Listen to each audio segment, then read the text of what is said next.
do what is meaningful, not what is expedient, because meaning is an instinct. And meaning is the instinct that guides you in life across the totality of life, right? What's expedient, that's what you might want to do right now in an impulsive sense, right? Because you're driven forward by, anger or anxiety or frustration or disappointment or despair, some sort of one-eyed motivational monster that's got you in its grip that really isn't considering everything at once, right? Like considering your life tomorrow or your life next week or your family's life or maybe even your well-being half an hour from now, because you lash out in anger, and you can, people do that. It's understandable. Sometimes it's even necessary, but it's not wise generally.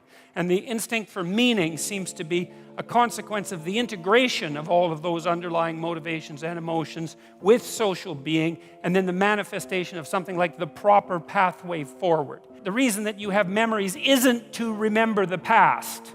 The reason you have memories is so that if something bad happened to you in the past, you can figure out what it was that was bad, and you can figure out why it happened, and then you can not do it again in the future, right? It's very practical, and it's the same on the positive end of the spectrum. If good things happened to you in the past, then conceivably duplicating whatever you did to get those good things to happen could have them happen again in the future. So it's practical memory, and it's oriented towards action, and it's oriented towards like the quality of your life.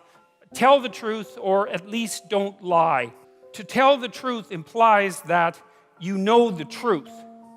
And you don't know the truth because you're too ignorant to know the truth. Like, you don't know the truth about anything fully, right? If you push your knowledge out far enough, if I ask you why about something you're doing enough times, it's usually only 3 or 4 times, by the way, you're out of answers, you don't know. And same generally if I ask you how something works. Like, so how does a helicopter work? Well, the little whirly things spin, and I don't know, this thing like rock-like entity rises into the air. It's like, really, that's a pretty sad explanation. And that's kind of the level of detail that you have about a lot of things. So, you're pretty ignorant, like everyone else. It's just so, there's just so many, there's just too many things to know, and they're detailed and difficult. And so you get by with pretty shallow understanding of most things. And so you can't really tell the truth, but I think you can not lie, and that's not even the same as not being wrong, because of course you're also going to be wrong, and you're going to have stupid theories too, and they're not even necessarily lies. A lie is when you know that what you're saying is not true and you say it anyways. It's very psychologically dangerous to say things you know not to be true. So, and in part it is because it warps that instinct for meaning. And so you need that instinct for meaning too. You need it because life is really, really difficult. We're aware of the future. We're aware of our fragility. We're aware of our mortality. It's something that makes us truly unique, truly conscious in a way that no other creature is. A meaningless life isn't meaningless. It's suffering and malevolence. That's not good. Perception is very, very tightly related to action, to movement forward, and to emotion. And those things are very important to know. They're very tightly associated. So, for example, you live in a map, let's say, or a story, and the story is wherever I am isn't as good as it could be, and so I'm going to go somewhere that's somewhat better.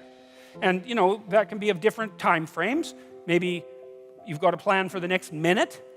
You're hungry, and so you want to go somewhere to eat, or maybe it could be for the next hour, or the next week, or the next day, or the next year, or whatever. But basically what you're trying to do is take where you are, point A, and make it better, point B. And so you're always somewhere that isn't quite as good as it should be, and you're always going somewhere that's somewhat better. At least that's the hope. And it's kind of unfortunate in some sense, because it means you can't be satisfied with what you've got. But how the hell can you be satisfied with what you've got? Because you've got problems coming your way. Even if everything's okay right now, which it probably isn't, but even if it was, that doesn't mean everything's going to be okay tomorrow or next week or next year or 5 years from now, right? You've got the future to take care of, and your future self, and you've got your family to take care of, and maybe you've got your community to take care of, so you've got some problems. And so the way things are isn't good enough. And so you're going to fix them a bit. And so then you fix them across different levels of resolution. People don't like to have their plans disrupted. They don't like to have their plans disrupted. And the reason for that is that their plans are directly associated with their emotional perception of the world. Here's how I think we are. You know, you hear scientists talk about us as deterministic creatures. We're causal, like an alarm clock. You wind the thing up, of course you don't anymore, but you wind the thing up and it just ticks away, and one thing follows another. It's like, we're actually not like that. You build systems of habit. It's habit. I have a structure built in me that's deterministic. So you're deterministic at the habit level, but you're not deterministic at the level of consciousness. Because consciousness comes into play when you're doing something that you haven't done before. And so that's interesting, because what it means is the conscious you is dealing with the world that isn't determined yet. And I would say it's actually dealing with the world of possibility, the world of potential. And it's a world we believe in. That's certainly how you view yourself. A conscious agent confronting what has not yet been brought into being, confronting potential, and determining the course that the world's going to take. Maybe just in your small area, but who knows how big your area is and how much what you do echoes around you. You know, we have an idea in our culture that each of us is the center of the world. That's why you're part of the sovereign state. That's why you vote. That's why the future of the state itself is dependent on your decision. Because we've decided over like a 10,000-year period that you're king. You, for whatever reasons, it's on you. Your conscious ability to be awake and to be articulate and to be clued in and to keep nature at bay and culture straight and your own malevolence under check and to combat the unknown and to transform it into something that's good. That's what you are.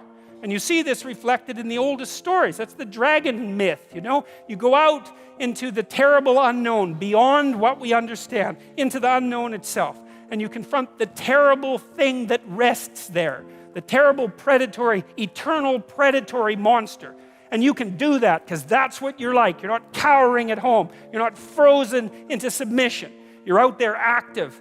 And you can take it on, and as a consequence, you can attain something of substantive value, right? And that's you, that's the transformation of you, because now you're braver because you've done it, but it's also something now that you've garnered from the potential, and you can bring that back and you can distribute that into the community. That's the story of humanity. It's the oldest story we have, and it's correct. If you want to produce what's good, it's like, confront the potential with truth and courage, and what you produce is good. Great. So that's a nice thing to know. It's a fundamental ethical axiom, and it's sort of predicated on faith. It's not easy to be courageous, and it's not easy to tell the truth. But the theory is, if you manage both of those in the face of potential, then what you do is you produce out of potential what is good.